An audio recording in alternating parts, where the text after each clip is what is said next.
Hello viewers, আসসালামু আলাইকুম। সমীকরণ হোলসেলের পক্ষ থেকে সবাইকে আন্তরিক শুভেচ্ছা ও অভিনন্দন। ঈদের পরে আমাদের শোরুম ওপেন করা হয়েছে। যারা হোলসেলে আমাদের কাছ থেকে প্রোডাক্ট নিতে চান, অবশ্যই আমাদের স্ক্যানে দেওয়া ইমো এবং হোয়াটসঅ্যাপ নম্বরে যোগাযোগ করতে পারেন।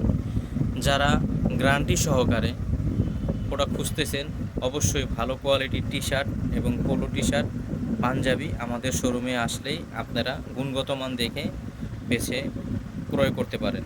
আমাদের প্রতিটা প্রোডাক্টের গ্যারান্টি আছে, কারণ আমাদের নিজস্ব ফ্যাক্টরিতে আমাদের প্রত্যেকটা প্রোডাক্ট তৈরি হয়। তাই প্রাইসও পাচ্ছেন রিজনেবল এবং কোয়ালিটি 100% গ্যারান্টি। আমাদের প্রত্যেকটা প্রোডাক্টের সাথে সাইজ দেওয়া হবে, প্রত্যেকটা টি শার্ট এবং polo T shirt ML XL double XL। যারা পাইকারি নিয়ে বিজনেস করতে চান, অবশ্যই আমাদের ইমো এবং হোয়াটসঅ্যাপ নম্বরে যোগাযোগ করতে পারেন। এবং যারা আমাদের শোরুমে এসে প্রোডাক্ট দেখে কিনতে চান, তারা অবশ্যই সমীকরণ fashion, Aziz super market, Shahbag, ৩য় তলা, ৬২ এবং ৬৩ নম্বর দোকানে এসে দেখে নিতে পারবেন। ভিউয়ার্স, ভালো থাকবেন। আসসালামু আলাইকুম।